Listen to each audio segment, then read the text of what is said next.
Good afternoon, welcome to good health. డయాబెటీస్తో బాధపడుతున్నారా? డయాబెటీస్ని ఎలా గుర్తించాలి, రాకుండా ఎలాంటి జాగ్రత్తలు తీసుకోవాలి, అలాగే హోమియోపతిలో డయాబెటీస్కి ఎలాంటి ట్రీట్మెంట్ అందుబాటులో ఉందో తెలియజేయడానికి హోమియో కేర్ ఇంటర్నేషనల్ నుంచి డాక్టర్ అనూష గారు ఉన్నారు. వారిని అడిగి మరిన్ని విషయాలు తెలుసుకుందాం. Hello doctor, good afternoon. అసలు డయాబెటీస్ రావడానికి రీజన్స్ ఏంటి, ఇందులో ఎన్ని టైప్స్ ఉంటాయి? అలాగే ఓకే, నార్మల్గా చూసుకున్నట్లయితే డయాబెటీస్ అనేది ఒక జీవక్రియకి సంబంధించిన డిసీజ్ కింద మనం పరిగణలోకి తీసుకోవాల్సి ఉంటుంది. సో ముఖ్యంగా ఏంటంటే నవడేస్ డయాబెటీస్ రావడానికి మెయిన్ రీజన్ ఏంటి అంటే మన లైఫ్ స్టైల్ చేంజెస్ అనమాట. సో ఎవరైతే అంటే నార్మల్ ఫుడ్ హ్యాబిట్స్లో కానీ లేకపోతే ఫిజికల్ ఎక్సర్సైజ్ కానీ సో ఇట్లాంటి వాటన్నింటితో పాటు మెయిన్గా వీటితో పాటు కంపారిజన్ చేసుకున్నట్లయితే హార్మోనల్ ఇంబ్యాలెన్స్ మూలాన అంటే మన బాడీలో ఏంటంటే ముఖ్యంగా ఈ డయాబెటీస్ రావడానికి రీజన్ మనకి ప్యాంక్రియాస్ అనే ఒక గ్రంథి అనేది మనకి నార్మల్గా ఉంటుంది. సో మన బాడీలో ఉండే ఈ ప్యాంక్రియాస్ క్లోమ గ్రంథి ఏదైతే ఉంటుందో అది ఇన్సులిన్ అనే హార్మోన్ని సిక్రెట్ చేస్తూ ఉంటుందన్నమాట. సో ఎప్పుడైతే ఈ ఇన్సులిన్ హార్మోన్ అనేది సరైన మోతాదులో విడుదల కానప్పుడు, ఉత్పత్తి అవ్వనప్పుడు నార్మల్గా ఏంటంటే బ్లడ్లో మనకి కొన్నిసార్లు ఏంటంటే యూరిన్లో కూడా మనకి షుగర్ లెవెల్స్ అనేవి హెచ్చుతగ్గులు ఉండడం చూస్తూ ఉంటాం. సో జనరల్గా ఏంటంటే ఈ డయాబెటీస్ అనేది మనకి రెండు రకాలుగా చెప్పుకోవచ్చు అండి, type 1 and type 2 diabetes. So ఈ టైప్ 1 డయాబెటీస్ అంటే మనం ఇన్సులిన్ డిపెండెంట్ డయాబెటీస్ కింద ట్రీట్ చేస్తూ ఉంటాము. టైప్ 2 డయాబెటీస్ వచ్చేసరికి నాన్ ఇన్సులిన్ డిపెండెంట్ అనమాట. సో ఈ టైప్ 1 డయాబెటీస్లో ఏంటంటే జనరల్గా మనకి చిన్నపిల్లల్లో ఎక్కువగా చూస్తూ ఉంటాం. ఇది ఏంటంటే ఇందులో కంప్లీట్గా అబ్సెన్స్ ఆఫ్ అంటే ప్యాంక్రియాస్ అనేది ఈ ఏదైతే ఇన్సులిన్ హార్మోన్ అనేది సిక్రెట్ చేస్తుందో ఆ ఉత్పత్తి అనేది కంప్లీట్గా అబ్సెన్స్లో ఉంటుంది. సో నెక్స్ట్ టైప్ 2లో ఏంటంటే నార్మల్గా ఇన్సులిన్ అనే హార్మోన్ అనేది ఉత్పత్తి అయినప్పటికీ మన శరీరంలో ఉండే కణజాలం అనేది ఆ ఇన్సులిన్ హార్మోన్ అనేది సరిగ్గా ఉపయోగించుకోలేకపోయినప్పుడు మనకి ఈ టైప్ 2 డయాబెటీస్ అనేది ఎక్కువగా చూస్తూ ఉంటాం. ఓకే అండి, సిమ్టమ్స్ ఏ విధంగా తెలుస్తాయి డయాబెటీస్ టైప్ 1 ఉంది, టైప్ 2 డయాబెటీస్ ఉంది అని? ఓకే, నార్మల్గా చూసుకున్నట్లయితే రెండిట్లో కూడా ఈవెన్ టైప్ 1 అండ్ టైప్ 2 డయాబెటీస్లో కూడా మనకి ఏంటంటే సిమ్టమాటిక్ వైజ్గా చూసుకున్నట్లయితే సేమ్ ఉంటుంది. సో ఫస్ట్ ఆఫ్ ఆల్ ఏంటంటే ఇంకా టైప్ 2 టైప్ 1 డిఫరెన్షియేషన్ ఎట్లంటే మ్యాక్సిమం మనకి టైప్ 2 డయాబెటీస్లో కొన్ని ఇన్ఫెక్షన్స్ కండిషన్స్ అనేవి ఉంటుంటాయి. నార్మల్గా చూసుకున్నట్లయితే లక్షణాల విషయంలో ఎక్కువగా అంటే అధిక ఆకలి, అంటే ఎక్కువసార్లు మూత్ర విసర్జన ఉండడము, లేకపోతే కొన్నిసార్లు ఏమవుతుందంటే బాగా ఎక్కువగా అంటే నీరసం ఎక్కువగా రావడము, అంటే కొన్ని సందర్భాల్లో కొన్ని రకాలు అంటే టైప్ 1 అవ్వచ్చు లేకపోతే టైప్ 2 డయాబెటీస్లో కూడా మనకి ఏంటంటే వెయిట్ అనేది రిడక్షన్ ఉంటుంది కొంతమందిలో. ఈవెన్ మనకి ఏంటంటే కొన్నిసార్లు ఒక్కొక్కరిలో కొంతమంది ఈవెన్ 1 or 2 వీక్స్లో కానీ లేకపోతే అట్లీస్ట్ 1 మంత్లో మనకి maximum of weight 2 to 5 kgs weight కూడా తగ్గే అవకాశం కూడా ఉంటుంది. టైప్ 1లో ఏంటంటే నార్మల్గా 2 to 3 kgs వరకు అంటే ఎక్కువగా కాకుండా కొంచెం తక్కువ వెయిట్ అనేది రిడక్షన్ అనేది ఉండడం జరుగుతూ ఉంటుందన్నమాట. సో బేసిక్గా ఏంటంటే మనకి ఎక్కువగా చూసుకున్నట్లయితే ఈ అరికాళ్ళలో మంటలు కానీ, ఎక్కువగా ఆకలి ఉండడం కానీ, మూత్ర విసర్జన బాగా ఎక్కువగా ఉండడము, దీంతోపాటు ఏంటంటే కాళ్ళని తిమ్ముర్లు ఎక్కడము, ఒక్కొక్కసారి స్పర్శ తెలియకపోవడము, ఇలాంటి లక్షణాలన్నింటినీ మనం ఎక్కువగా చూస్తూ ఉంటాం. దీంతోపాటు ఏంటంటే అదర్ సిస్టమ్స్ కూడా ఒక్కొక్కసారి ఈ డయాబెటీస్ వల్ల మనకి కాంప్లికేషన్స్కి లీడ్ అయ్యే అవకాశం కూడా ఉంటుంది. ఓకే అండి, కాలర్ ఉన్నారు, మాట్లాడదాం. హలో. హలో, నమస్తే అండి. నమస్తే మేడం. అడగండి, మీ క్వశ్చన్ అడగండి, డాక్టర్ ఉన్నారు. మేడం నా పేరు వెంకటేశ్వర మేడం. నాకు డయాబెటీస్ చేసి 1.5 years అవుతుంది మేడం. ఓకే, మామూలుగా నేను హాస్పిటల్ చెక్ చేయించుకుని టాబ్లెట్స్ వాడుతున్నాను. ఓకే. ఇప్పుడు వచ్చేసి మేడం నాకు అరికాళ్ళు అనేది కొంచెం లైట్ గా తిమ్మిర్లుగా ఉంటున్నవి. ఓకే, అది ఒకటి. బొట్టన వేలు వచ్చేసి స్పర్శ తెలియటం లేదు మేడం ఇప్పుడు. ఓకే అండి, ఇప్పుడు ఏమన్నా ప్రెసెంట్ మీరు మెడికేషన్ ఏమన్నా తీసుకుంటున్నారా? ఇప్పుడు ప్రెసెంట్ ఏమన్నా మందులు వాడుతున్నారా అండి? లేదు మేడం, ఇప్పుడు నేను ప్రస్తుతానికి మెడిసిన్స్ అయిపోయాయి. మెడిసిన్ ఏం ఇప్పుడు వాడలేదు మేడం. ఓకే, ఎన్నాళ్ళ నుంచి ఆపేశారు మీరు మందులు? ఒక 3 days అయింది మేడం. ఓకే, ఇప్పుడు ఎలా ఉన్నాయండి షుగర్ లెవెల్స్ మీకు? షుగర్ లెవెల్స్ అంటే మేడం నాకు షుగర్ లెవెల్స్ టెస్ట్ చేయించుకున్నప్పుడు 220 వస్తుంది మేడం ఆఫ్టర్ ఫుడ్ అయిపోయిన తర్వాత. ఓకే, ఫాస్టింగ్ లో ఎంత ఉంటుందండి? Okay, okay. జనరల్గా చూసుకున్నట్లయితే ఇప్పుడు మీరు డయాబెటీస్తో 1.5 year నుంచి బాధపడుతున్నాను అని చెప్తున్నారు. అలాగే ఏంటంటే మీరు మెడికేషన్ అనేది స్టాప్ చేయడానికి లేదండి. ఈవెన్ సింగిల్ డే కూడా మన మెడికేషన్ ఏదైతే మీరు తీసుకుంటున్నారో, మెడిసిన్స్ ఏవైతే వాడుతున్నారో అది కంటిన్యూస్గా వాడాల్సిన అవసరం ఎంతైనా ఉంటుంది. ఎందుకంటే జీర్ణక్రియ వ్యవస్థలో ఏంటంటే నార్మల్గా మనకి ఇన్సులిన్ ప్రొడక్షన్ అనేది ఎప్పుడైతే తగ్గి మనకి సరైన మోతాదులో విడుదల కాదో అలాంటప్పుడు మనకి ఈ మెడికేషన్ అనేది స్టార్ట్ చేయడం అనేది జరుగుతూ ఉంటుంది. అంటే ఆర్టిఫిషియల్గా మనకి మెడికేషన్ పద్ధతిలో కొంతమంది ఇంజెక్షన్ రూపంలో తీసుకోవాల్సి ఉంటుందన్నమాట. సో మీకు ఏంటంటే ఈ డయాబెటిక్ కాంప్లికేషన్స్ అయినా అయి ఉండొచ్చండి, లేదంటే ఏంటంటే న్యూరలాజికల్ ఎఫెక్ట్ అనేది బాగా ఈ డయాబెటిక్ పేషెంట్స్లో కూడా వస్తూ ఉంటుంది. అలాంటి కండిషన్స్ వచ్చినప్పుడు మీకు ఈ కాళ్ళు అనేవి తిమ్మిర్లు రావడము, లేకపోతే మంటలుగా కింద ఉండడము, ఒక్కొక్కసారి ఏదైతే మీరు ఇప్పుడు చెప్పారో బొటన వేళ్ళకి సమస్య ఉంటుంది అని. సో ఫస్ట్ ఆఫ్ ఆల్ ఏంటంటే మీరు సీరం యూరిక్ యాసిడ్ లెవెల్స్ కూడా మీరు టెస్ట్ చేయించుకోవాల్సి ఉంటుందండి. ఇలాంటివన్నీ కూడా ఏంటంటే కాంప్లికేషన్స్ మేజర్ ఎక్కువగా క్రానిక్ అవ్వే ముందు కూడా బిఫోర్గా మనం అక్యూట్ స్టేజ్లో చూసుకున్నట్లయితే మీకు ప్రాబ్లం అనేది సాల్వ్ అవుతుందండి.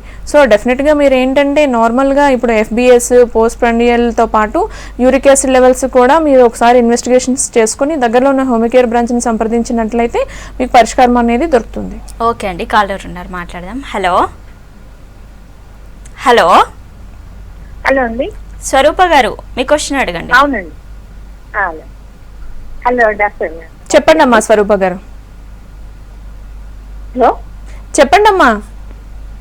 డాక్టర్ గారు, నాకు అంటే మేము జనరల్ చెకప్లు చేయించుకుంటుంటామండి ఎప్పుడు. ఈ మధ్య ఒక 2 months బ్యాక్ చేయించుకుంటే ఫాస్టింగ్ లో 104 ఉంది మేడం. ఓకే. అది తర్వాత మళ్ళీ 1 month తర్వాత 1-2 months తర్వాత HbA1c చేయించుకుంటే 5.8 ఉంది. ఓకే. అయితే ఒకసారి ఇలాగే డాక్టర్ గారు హోమియో కేర్ వాళ్ళకి లైవ్ లో వస్తే డాక్టర్ గారిని అడిగితే ఆవిడ అన్నారు, మా హోమియో కేర్కి వస్తే మీకు అంటే ప్రీ డయాబెటిక్ ఇంకా ముందు వచ్చే సూచనలు అలా అనిపిస్తుంది, మెడిసిన్స్ ఇస్తా ఉన్నారు మేడం, అలా ఉందా అండి? ఓకే. నార్మల్గా ఏంటంటే ఇప్పుడు మీరు జనరల్ చెకప్ చేయించుకున్నప్పుడు 104 ఉంది ఫాస్టింగ్లో అని చెప్తున్నారమ్మా. సో ఇదేంటంటే నార్మల్ లెవెల్స్ ఫాస్టింగ్లో మనము బ్లడ్ షుగర్ లెవెల్స్ చూసుకున్నట్లయితే మనకి ఏంటంటే మాక్సిమం అప్ టు 110 వరకు ఉంటుందన్నమాట. సో జనరల్గా ఏంటంటే 100 అబోవ్ క్రాస్ అయింది అని అంటే మనకి 100 దాటింది అన్నప్పుడు ఖచ్చితంగా ఇది ప్రీ డయాబెటిక్ అయినా మనం ట్రీట్మెంట్లోకి తీసుకోవాల్సి ఉంటుంది. అదేవిధంగా మీరు ఆఫ్టర్ లంచ్ ఏదైతే పిఎల్బిఎస్ చేయించినప్పుడు అంటే మినిమం అంటే మనకి 180 క్రాస్ అయినట్లయితే 160, 180 క్రాస్ అయినట్లయితే అది కూడా ఏంటంటే మనం ప్రీ డయాబెటిక్ కింద మనం తీసుకోవాల్సి ఉంటుందమ్మా. ఖచ్చితంగా మీరు మెడికేషన్ అనేది స్టార్ట్ చేసుకోవాల్సి ఉంటుంది. ఇంకా డిలే చేసినట్లయితే కాంప్లికేషన్స్కి మీరు లీడ్ అవ్వచ్చు.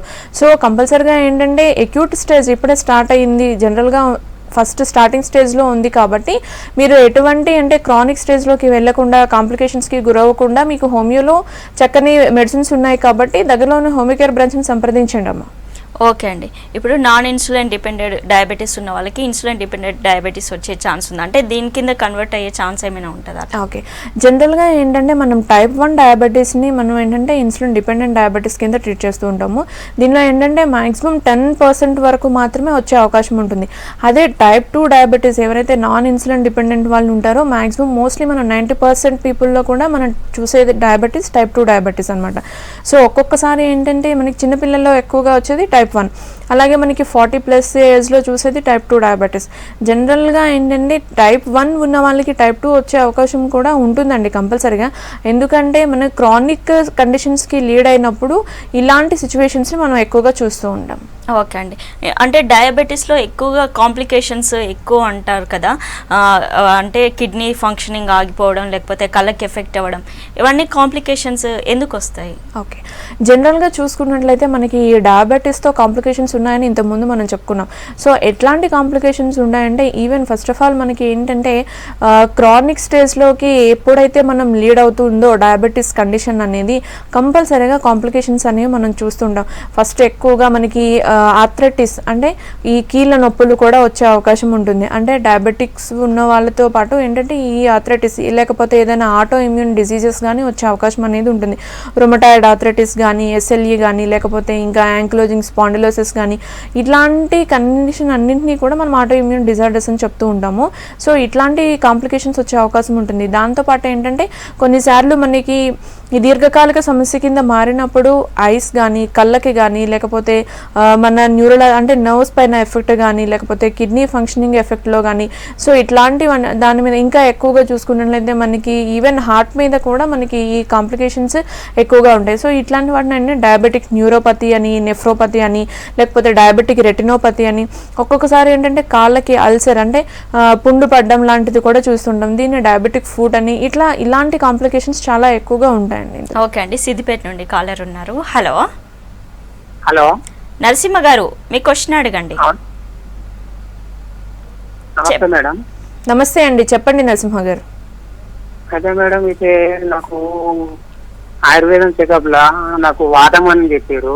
ఓకే, కీళ్ళ నొప్పులు అవి ఇవి చాలా ఉన్నాయండి. ఓకే అండి. ఇప్పుడు నా హోమియో మందులు అనేది 5-6 నెలల నుంచి వాడుతున్నాను. ఓకే, అయినా కానీ అవి కొంచెం ఒక్కొక్కసారి తక్కువ ఉంటుంది, ఒక్కొక్కసారి ఎక్కువ అవుతుంది. వాటికి ఏమన్నా పథ్యం గిట్ట ఏమైనా చేయాల్సి వస్తుందా? వాటికి మీరు ఏమన్నా ఇంకా వేరేమైనా సొల్యూషన్ చెప్తారా? తొందరగా తక్కువ కావాలని ఎట్లా అని అడుగుదామని ఫోన్ చేశాను. ఓకే, ఎన్నాళ్ళ నుంచి ఉన్నాయండి మీకు ఈ కీళ్ళ నొప్పులు? 2 సంవత్సరాలు అవుతుందండి. ఓకే, ఎక్కడ హోమియో కేర్లో ట్రీట్మెంట్ తీసుకుంటున్నారా మెడిసిన్స్ మీరు? అవును, అంతకుముందు అలోపతిలో చెకప్ చేస్తుందని ఒక ఆయుర్వేద డాక్టర్ దగ్గర తీసుకోపోతే ఇది వాతము అని, కీళ్ళ వాతం అని చెప్పేసి ఆయన ఒక మెడిసిన్ రాసిండు. తర్వాత ఈ హోమియోలో మంచిగా తొందరగా తక్కువ అవుతుంది అంటే మా హోమియో కేర్ ఇంటర్నేషనల్ కూడా వచ్చాను. వస్తే ఇక్కడ మాకు సిద్దిపేటలో ఫ్రీ ఇస్తున్నారు అన్నట్టు హోమియో మందులు. దాంతో కొద్దిగా తక్కువ ఉన్నది, ఒక్కొక్కసారి ఎక్కువ అవుతున్నాయి అన్నట్టు. అయితే వాటికి ఏమన్నా పథ్యం మన ఫుడ్ మీద ఏమన్నా పథ్యం చేయవలసి ఉంటుందా? ఎట్లా అనేది కొద్దిగా ఏమైనా సొల్యూషన్ చెప్తారా తొందరగా తగ్గేటట్టు? ఓకే, ఓకే అండి. నార్మల్గా ఏంటంటే ఇప్పుడు మీరు ఏదైతే ఇంగ్లీష్ మెడిసిన్స్ వాడారో అవి వాడినప్పుడు మీకు అంతగా తగ్గలేదు, హోమియో వాడినప్పుడు తగ్గింది అని అంటున్నారు. కాకపోతే ఏంటంటే రిపీటెడ్గా అంటే కొద్ది రోజులు ఉండి మళ్ళీ వస్తుంది అని చెప్పి అంటున్నారు. సో ఇది ఏంటంటే మీకు 2 years అంటే దీర్ఘకాలిక సమస్య కింద ఉంది ఈ కీళ్ళ నొప్పులు ఏవైతే ఉన్నాయో, కీళ్ళవాతం కానీ. సో దీనివల్ల ఏమవుతుంది అని అంటే మీకు జనరల్గా ఆ కండిషన్లో లేకపోతే ఏదైనా ఆస్టియోపోరెటిక్ చేంజెస్ కానీ, లేకపోతే నార్మల్గా వచ్చిన చేంజెస్ వల్ల, లేకపోతే కాల్షియం డిపోజిషన్ తక్కువగా ఉండడం మూలన కానీ, విటమిన్ D3 డెఫిషియన్సీ ఉండడం మూలన కూడా మీకు ఈ కీళ్ళ నొప్పులు ఎక్కువగా వచ్చే అవకాశం అనేది ఉంటుంది. సో ఏదైతే మీరు మెడికేషన్ వాడుతున్నారో హోమియో మందులు, సో అది ఒక కాన్స్టిట్యూషనల్ సపోజ్ ఇప్పుడు మీరు బయట హోమియో మెడిసిన్స్కి దీనికి డిఫరెన్స్ ఏంటంటే హోమియో కేర్లో మనకి కాన్స్టిట్యూషనల్ థెరపీ ద్వారా మెడిసిన్స్ అనేది ఇవ్వడం జరుగుతుంది కాబట్టి ఖచ్చితంగా తగ్గే అవకాశం అయితే ఉంటుందండి. దాంతోపాటు మీరు ఏంటంటే కొంచెం ఫిజికల్ ఎక్సర్సైజ్ చేసుకోవాలి, అలాగే ఫుడ్ అనేది ప్రాపర్ ఇంటేక్ అనేది ఉండాలి. ఇప్పుడు సపోజ్ మీరు కాల్షియం రిచ్ డైట్ అనేది తీసుకోవాల్సి ఉంటుంది, పాలు, పెరుగు ఇట్లాంటివన్నీ ఎక్కువగా తీసుకోవాలి. అలాగే మార్నింగ్ సన్ రైజ్కి కొంచెం ఎక్స్పోజ్ అయినట్లయితే విటమిన్ D కూడా మీకు అందులో ఉంటుంది కాబట్టి సరిపడా అంటే బోన్స్కి సరిపడా మీకు కాల్షియం కానీ విటమిన్ D3 కానీ మీకు సప్లిమెంటేషన్ ద్వారా వస్తుంది. సో సైమల్టేనియస్గా మీరు మెడికేషన్ కూడా తీసుకుంటున్నారు కాబట్టి ఖచ్చితంగా తగ్గే అవకాశం ఉంటుంది. ఇవి పాటించినట్లయితే మీకు కంపల్సరీగా అంటే తొందరగా రిజల్ట్ వచ్చే అవకాశం ఉంటుందండి. ఓకే అండి, అసలు షుగర్ లెవెల్స్ ఎంత ఉంటే కంట్రోల్లో ఉన్నట్టు, అంటే పాస్ట్ లంచ్ ఎంత ఉండాలి, పోస్ట్ లంచ్ ఎంత ఉండాలి? ఓకే, నార్మల్గా మనం చూసుకున్నట్లయితే డయాబెటీస్ అనేది మనకి ఈ బ్లడ్లో ఏదైతే చక్కెర స్థాయిలు అనేవి ఎక్కువగా ఉంటాయో దాన్ని మనం డయాబెటీస్ కింద, మధుమేహ వ్యాధి కింద మనం ట్రీట్ చేస్తూ ఉంటాము. జనరల్గా ఏంటంటే ఈ FBS అనేది, PLBS, RBS అని మనం ఇట్లా HbA1c అని రకరకాలుగా ఇలాంటి ఇన్వెస్టిగేషన్స్ చేయించుకుంటూ ఉంటారు diabetic patients. So first of all ఏంటి అంటే మనకి FBS అనేది తీసుకున్నట్లయితే అంటే ఫాస్టింగ్లో మనకి బ్లడ్ షుగర్ లెవెల్స్ అనమాట. సో ఏదైతే మనకి బిఫోర్ అంటే 10 to 12 hours మీల్స్ అనేది లేకోకుండా ఫాస్టింగ్లో ఉండి మనం తీసుకునే బ్లడ్ శాంపుల్ కలెక్షన్లో మనకి ఏదైతే ఈ షుగర్ లెవెల్స్ అనేవి చూస్తామో దాన్ని FBS కింద మనం ట్రీట్ చేస్తూ ఉంటాము. దీనిలో ఏంటంటే జనరల్గా మనకి 60 to 110 వరకు, 72 లేకపోతే 70 to 110 వరకు అంటే అప్ టు 110 రేంజ్లో ఉన్నట్లయితే మనకి FBS వాల్యూస్ అనేవి నార్మల్గా ఉన్నట్టండి. కాకపోతే ఏంటంటే బిఫోర్ మనకి 100 దాటినాక ప్రీ డయాబెటిక్ అంటే డయాబెటీస్ వచ్చే ఛాన్సెస్ అనేవి మనం చూస్తూ ఉంటాం.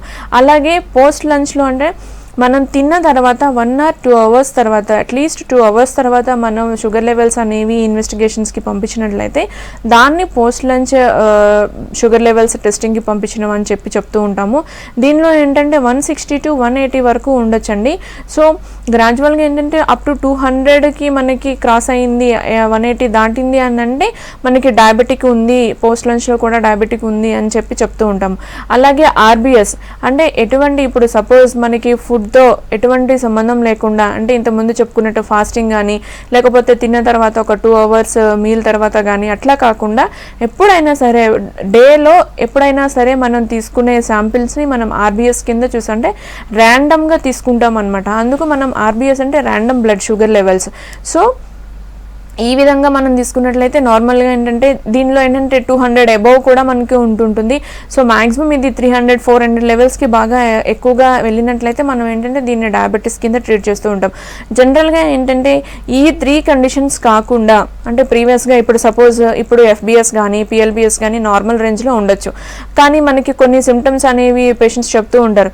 మనకి ఏదైనా డయాబెటీస్ డౌట్ఫుల్ అనేది వచ్చినప్పుడు మనం HbA1c అనేది సజెస్ట్ చేయడం జరుగుతుంది. అంటే 3 to 6 months వ్యవధిలో, అంటే బిఫోర్గా మనకి ఏదైతే పాస్ట్ కండిషన్ ఏదైతే గడిచిపోయిందో అందులో మన 3 to 6 monthsలో మనకి యావరేజ్ అనేది వస్తూ ఉంటుంది అనమాట. సో ఈ యావరేజ్ రేషియోలో ఈ మీన్లో మనకి HbA1c అనేది చేయిస్తూ ఉంటాం. సో జనరల్గా ఏంటంటే 5.5% వరకు మనకి ఏంటంటే కొంచెం కంట్రోల్గా, ఆ అబోవ్ 5 ఉన్నట్లయితే మనకి అన్కంట్రోలబుల్ డయాబెటీస్ కింద ట్రీట్ చేయడం జరుగుతుంది. దీనిలో ఒక్కొక్కసారి మనం ఆర్టిఫిషియల్ ఇన్సులిన్ కూడా ఇవ్వాల్సి ఉంటుంది. ఓకే అండి, నెక్స్ట్ కాల్ తీసుకుందాం. Hello hello madam. Srikanth garu, మీ క్వశ్చన్ అడగండి. చెప్పండి. మేడం నా పేరు శ్రీకాంత్ అండి. నేను డయాబెటీస్ నుంచి 1 year నుంచి బాధపడుతున్నాండి. ఓకే అండి. టాబ్లెట్స్ వాడాను, అప్పుడు తగ్గలేదు. ఆఫ్టర్ దట్ ఇన్సులిన్స్ వాడుతున్నాను మేడం. ఇన్సులిన్ వాడినప్పుడు షుగర్ కంట్రోల్ అనేది కొంచెం తక్కువ అయింది, మళ్ళీ తర్వాత ఎడవిడిగా పెరిగిపోతుందండి. దీనికి పరిష్కారం అంటే అర్థం కావట్లేదు. ఓకే, మీ ఏజ్ ఎంత అండి? శ్రీకాంత్ గారు, మీరు ఫోన్లో మాట్లాడండి, టీవీ చూస్తూ మాట్లాడొద్దు, డిస్టర్బెన్స్ వస్తుంది. శ్రీకాంత్ గారు, మీ ఏజ్ ఎంత అండి? రైట్. ఓకే, జనరల్గా ఏంటంటే ఇప్పుడు ఆల్రెడీ ఏదైతే ప్రీవియస్గా ఆయన మెడికేషన్స్ యూజ్ చేశారో అప్పుడు కంట్రోల్లో లేదు. ఆఫ్టర్ ఆయన ఈ 1 year నుంచి సఫర్ అవుతున్నప్పుడు ఇన్సులిన్ అనే హార్మోన్ అవి ఎక్కువగా ఏంటంటే నార్మల్ ఇంజెక్షన్ రూపంలో తీసుకుంటున్నారు. అంటే ఆయనకి మన ఆర్టిఫిషియల్గా ఇన్సులిన్ అనే హార్మోన్ అనేది ఇవ్వడం జరుగుతుంది ఇంజెక్షన్ రూపంలో. సో మార్నింగ్ అయినా సరే నైట్ అయినా సరే కొన్ని పాయింట్స్ వరకు 10 to 15 or 20 పాయింట్స్ వరకు ఈ ఇన్సులిన్ అనే హార్మోన్ అనేది ఇంజెక్షన్ రూపంలో ఇవ్వడం జరుగుతుంది. అట్లాంటప్పుడు ఏమవుతుందంటే ఆర్టిఫిషియల్గా ఇన్సులిన్ అనేది ఎప్పుడైతే శరీరంలోకి వెళ్తుందో అలాంటి కండిషన్ అప్పుడు నార్మల్గా శరీర కణజాలం అనేది ఆ ఇన్సులిన్ హార్మోన్ని యూజ్ చేసుకోగలుగుతుంది. సో అటువంటప్పుడు మనకి నార్మల్ షుగర్ లెవెల్స్ చూసినప్పుడు నార్మల్ లెవెల్స్ చూపిస్తూ ఉంటుంది. కాకపోతే ఏంటంటే ఇది కంటిన్యూస్గా మనం ఈవెన్ డైట్ నెక్స్ట్ ఈ ఇంజెక్షన్ రూపంలోనే కాకుండా నార్మల్గా ఏంటంటే రెగ్యులర్ డైట్ తీసుకునే దానిలో కూడా మనకి ఈ డయాబెటీస్ని మనం కంట్రోల్ చేసుకునే అవకాశం కూడా ఉంటుంది.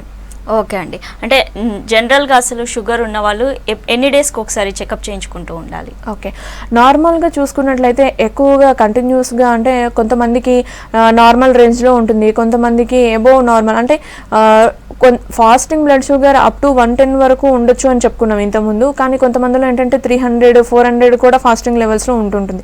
అట్లాంటి వాళ్ళు ఏంటంటే కంపల్సరీగా మంత్లీ వన్స్ చెక్ చేయించుకోవాల్సి ఉంటుంది. అదర్వైజ్ ఏంటంటే నార్మల్ పీపుల్ జనరల్గా డయాబెటీస్లో ఉన్న వాళ్ళు ఖచ్చితంగా మినిమం అట్లీస్ట్ 3 monthsకి ఒకసారి ఈ రిపోర్ట్స్ అనేవి చేయించుకోవాల్సి ఉంటుంది. లేకపోతే 40 daysకి కంపల్సరీగా చేయించుకోవాల్సిన అవసరం ఎంతైనా ఉంటుంది. ఒక్కొక్కసారి ఏంటంటే HbA1c కూడా 3 months యావరేజ్ చేయించుకుంటే మంచిదండి. ఓకే అండి, డయాబెటీస్కి హోమియోపతి ట్రీట్మెంట్ ఎంతవరకు యూజ్ అవుతుంది? అంటే ఎందుకంటే ఇన్సులిన్ డిపెండెంట్ వాళ్ళు కూడా ఉంటారు కాబట్టి ఎలా తగ్గుతుంది? ట్రీట్మెంట్ ఏ విధంగా యూజ్ అవుతుంది? నార్మల్గా చూసుకున్నట్లయితే మన అదర్ ఎలోపతి మెడికేషన్స్తో పాటు ఆర్టిఫిషియల్ ఇంజెక్షన్స్తో పాటు కూడా మన హోమియో కేర్లో చికిత్స విధానం ఎట్లా ఉంటుందంటే మనకి ఈ డయాబెటీస్ పేషెంట్స్ ఎవరైతే ఉన్నారో వాళ్ళు అక్యూట్ స్టేజ్లో కూడా కొంతమంది మనల్ని అప్రోచ్ అవుతూ ఉంటారు. సో క్రానిక్ కండిషన్స్లో లీడ్ అయ్యే వాళ్ళకి కూడా అంటే బోత్ అక్యూట్ ఆర్ క్రానిక్ ఏ స్టేజ్లో ఉన్నప్పటికీ కూడా హోమియో మెడికేషన్ అనేది వాళ్ళకి చాలా వరకు ఉపయోగపడుతుంది. సో ఈ మెడికేషన్ విధానం అనేది మనం జీనోమ్ థెరపీ ద్వారా కాన్స్టిట్యూషనల్ అంటే బోత్ మనకి ఈవెన్ శారీరక మానసిక తత్వాల మీద బేస్ చేసుకొని మెడికేషన్ అనేది ఇవ్వడం జరుగుతుంది కాబట్టి వాళ్ళకి ఏంటంటే ఈవెన్ వాళ్ళు ఇన్సులిన్ డిపెండెంట్ అయినప్పటికీ కూడా మనకి కంట్రోల్ లెవెల్స్లోకి షుగర్ అనేది వచ్చే అవకాశం అనేది ఉంటుంది ఈ మందులు వాడడం ద్వారా. ఓకే అండి, కాలర్ ఉన్నారు, మాట్లాడదాం. హలో హలో, సత్యనారాయణ గారు చెప్పండి, మీ అవునండి. ప్రాబ్లం చెప్పండి. నాకు 3 నెలల తర్వాత జనరల్ చెకప్ మామూలుగా షుగర్ చెక్ చేయించుకున్నానండి. ఓకే. చేయించుకుంటే 188 అంతా వేశారండి. ఓకే. అప్పుడు మామూలుగా మా ఆర్ఎంపీ డాక్టర్ గారు చెప్తేనే జూమెట్ ఎస్ఆర్ అని చెప్పి టాబ్లెట్ ఉదయం సాయంకాలం భోజనం చేసి ముందు వేసుకోమని చెప్పేసి అన్నారు. ఓకే. జూమెట్ ఎస్ఆర్ వాడిన తర్వాత 1 నెల తర్వాత పరీక్ష చేయించుకున్నాను. ఓకే అండి. చేయించుకుంటే అది మామూలుగా నార్మల్ గానే వస్తుందండి. ఉదయం ఏమో 111, ఓకే. తర్వాత టిఫిన్ చేసిన తర్వాత 140, ఫోన్ చేసిన తర్వాత 160, 170 అలా వస్తుందండి. ఓకే. వాడుతున్నాను. పెద్ద డాక్టర్ గారికి అయితే ఎవరికి చూపించుకోలేదు. ఓకే. తర్వాత చూపించుకున్న ఒక 10 పాయింట్లు అటు ఇటుగా అలాగే కనపడుతుందండి. అయ్యో వాడచ్చు అంటారా, మళ్ళీ ఏమన్నా పెద్ద డాక్టర్ గారు చూపించుకుని మందులు మార్చాలంటారా? ఓకే. మీ ఏజ్ ఎంత అండి ఇప్పుడు? ఇప్పుడు 49 సంవత్సరాలండి. ఓకే. ఓకే అండి. జనరల్గా ఏంటంటే మీరు డయాబెటీస్ స్టార్ట్ అయిన తర్వాత నార్మల్ ఆర్ఎంపీ డాక్టర్ ద్వారా సజెస్ట్ చేయబడిన మెడికేషన్ అనేది తీసుకుంటున్నాను అని చెప్తున్నారు. అట్లా కాకుండా ఏంటంటే నార్మల్గా మీరు ఫర్దర్గా కూడా ఇన్వెస్టిగేషన్స్కి వెళ్ళి చెకప్ చేయించుకున్న తర్వాత మీరు డాక్టర్ని అయితే సంప్రదించడం మంచిదండి. సో జనరల్గా ఏంటి అంటే మీరు ఏదైతే మెడికేషన్ వాడుతున్నారో అది మీకు సరిపోవట్లేదు. సో నార్మల్గా ఏంటంటే కొన్ని కండిషన్స్లో మనం టాబ్లెట్ చేంజ్ చేయాల్సిన అవసరం కూడా ఉంటుంది. ఇప్పుడు నార్మల్గా ఉంది అని చెప్పి మనం ఈ మెడికేషన్ కూడా రన్ చేయొచ్చు కొన్నాళ్ళ వరకు. కానీ కొన్ని కండిషన్స్లో ఏంటంటే కాంప్లికేషన్స్ లీడ్ అవ్వకోకుండా కూడా మనం కొన్ని అవసరమైతే ఇన్వెస్టిగేషన్స్ బేస్ చేసుకునే అవసరమైతే మీకు ఫాస్టింగ్లో కూడా 114 అట్లా వస్తుందని చెప్తున్నారు. అంటే అది నార్మల్ రేంజ్లో ఉన్నట్టు కాదండి. ఎందుకంటే ఆల్రెడీ 100 దాటిన తర్వాత అది మనం మ్యాక్సిమం ప్రీ డయాబెటిక్, ఆల్రెడీ మీరు డయాబెటిక్ కాబట్టి సో 110 దాటిన తర్వాత అది మనం డయాబెటిక్ ఉంది అనే నార్మల్ లెవెల్ కాకుండా ఎక్కువగా ఉందనే చెప్పుకోవచ్చు. సో జనరల్గా ఏంటంటే అదర్గా 120, 130తో పోల్చినట్లయితే మనకి ఇది తక్కువగా మీరు నార్మల్ కింద ట్రీట్ చేస్తున్నారు. మెడికేషన్ అనేది చేంజ్ చేయాల్సిన అవసరం ఉందా లేదా అనేది మీరు ఏంటంటే వేరే డాక్టర్ని సంప్రదించినట్లయితే కూడా తెలుస్తుందండి. దాంతోపాటు ఏంటంటే మీకు హోమియోలో కూడా అంటే ఈ ఏదైతే మీరు ఇప్పుడు టాబ్లెట్ వాడుతున్నారో ఆ టాబ్లెట్తో పాటు సైమల్టేనియస్గా హోమియో మెడిసిన్స్ కూడా వాడడం మూలన మీకు కంట్రోల్లో నార్మల్ షుగర్ లెవెల్స్ అనేవి మెయింటైన్ అవుతూ ఉంటాయి. ఓకే అండి, అసలు డయాబెటీస్ ఉన్న వాళ్ళు ఎలాంటి డైట్ని ఫాలో అవ్వాలి, అలాగే ప్రికాషన్స్ ఏం తీసుకోవాలి? ఓకే. నార్మల్గా ఏంటంటే diabetic patients first of all main importance ఏంటి అంటే ఈ జీవక్రియ విధానంలో మార్పులు ఏవైతే రావడం వలన ఈ డయాబెటీస్ అనేది వస్తుందని చెప్పుకున్నాం. సో ఫస్ట్ ఆఫ్ ఆల్ మన తీసుకునే ఫుడ్ విషయంలో చాలా జాగ్రత్తగా ఉండాల్సి ఉంటుంది. నార్మల్గా ఏంటంటే కొంతమంది ఇర్రెగ్యులర్ డైట్, హెల్దీ ఫుడ్ తీసుకున్నప్పటికీ కొంతమంది టైం మెయింటైన్ చేయకుండా ఇర్రెగ్యులర్ డైట్ అనేది తీసుకుంటూ ఉంటారు. సో ఈ ఇర్రెగ్యులర్ డైట్ మూలన కూడా మనకి ఏంటంటే మన లోపల ఉండే ఇన్సులిన్ హార్మోన్ అనేది ఉత్పత్తి విషయంలో మనకి హెచ్చుతగ్గులు చూపిస్తూ ఉంటుంది. అలాగే కొన్ని కండిషన్స్లో ఏంటంటే అదర్ హార్మోన్ లెవెల్స్ కూడా ఇంబ్యాలెన్స్ అయ్యే అవకాశం అనేది ఉంటుంది. ఎండోక్రైన్ సిస్టమ్ అనేది దెబ్బతినే అవకాశం ఉంటుంది. కాబట్టి ఫస్ట్ ఆఫ్ ఆల్ ఏంటంటే ఈ డయాబెటిక్ పేషెంట్స్ ఎవరైతే ఉన్నారో అంటే తక్కువ క్వాంటిటీ అనేది ఎక్కువ సార్లు తీసుకోవచ్చు. అంటే ఫ్రీక్వెంట్ ఇంటర్వెల్స్ ఆఫ్ టైంలో మనం ఫుడ్ అనేది తీసుకుంటూ ఉండాలి. అట్లాంటప్పుడు ఏమవుతుందంటే మనకి నార్మల్గా ఉత్పత్తి ఈ గ్లూకోజ్ లెవెల్స్ కానీ మనకి ఎనర్జీ లెవెల్స్ అనేవి నార్మల్గా మన శరీరానికి సరిపడా మెయింటైన్ అవుతూ ఉంటాయి. అట్లా కాకుండా ఒకటేసారి ఎక్కువ క్వాంటిటీ లార్జ్ క్వాంటిటీస్లో ఒకటేసారి తీసుకొని మనం 6 hours 10 hours మీల్ లేకుండా ఉన్నప్పటికీ కూడా అలాంటప్పుడు ఏమవుతుందంటే నార్మల్గా శరీరంలో ఉత్పత్తి ఈ గ్లూకోజ్ లెవెల్స్ కానీ ఏదైతే ఒకటేసారి మనకి ఎసిమిలేషన్ అయిపోయి యూజ్ చేయబడతాయి. సో అలాంటి కండిషన్స్ అప్పుడు ఒకటేసారి మనకి ఏంటంటే షివరింగ్ అనేది ఎక్కువగా చూస్తూ ఉంటాం. బాడీ అంటే షివరింగ్ అనేది రావడము, లేకపోతే కళ్ళు తిరిగినట్లు అనిపించడము, శక్తి అనేది సరిపోకుండా ఉండడము, ఒక్కొక్కసారి ఇంకా కాళ్ళు పిక్కల్లో బాగా ఎక్కువగా నొప్పులు రావడము, ఇలాంటి కండిషన్స్ అన్నీ చూస్తూ ఉంటాం. సో ఇట్లాంటివన్నీ మనకి ఇవన్నింటినీ కూడా మనం దూరం అవ్వాలి అని అంటే కంపల్సరీగా ఏంటంటే మనం ఏదైతే మెడికేషన్స్ తీసుకుంటున్నారో దాంతోపాటు ప్రాపర్ డైట్ అనేది తీసుకోవాలి. కంప్లీట్గా మీరు షుగర్ లెవెల్స్ ఉండే ఏ పదార్థం కూడా తీసుకోకుండా ఉండాల్సి ఉంటుంది. చక్కెర స్థాయిలు కంప్లీట్గా మీరు తీసుకునే ఫుడ్లో లేకుండా చూసుకోవాలన్నమాట. సో అలాగే కార్బోహైడ్రేట్ ఫుడ్ ఎక్కువగా తీసుకోవడం మూలన కూడా ఈ షుగర్ లెవెల్స్ అనేవి ఎక్కువగా వచ్చే అవకాశం ఉంటుంది. కాబట్టి నార్మల్గా ఏంటంటే మనం తినే ఈ రైస్ అనేది కూడా కొంచెం తగ్గించుకుంటూ లేకపోతే వీట్ ప్రోడక్ట్స్ అనేవి ఎక్కువగా తీసుకోవడంలో కూడా మనకి ఉపయోగం అనేది ఉంటుంది. సో అలాగే ఏంటంటే ఈ ఒబేసిటీ లీడ్ అవ్వకోకుండా కూడా చూసుకోవాల్సి ఉంటుంది అనమాట. అంటే హై కొలెస్ట్రాల్ కంటెంట్ ఫుడ్ అనేది తీసుకోకుండా ఉండాల్సి ఉంటుంది. నెక్స్ట్ ఏంటంటే ఆయిల్ కంటెంట్ ఫుడ్ అనేది తీసుకోకుండా ఉండాలి.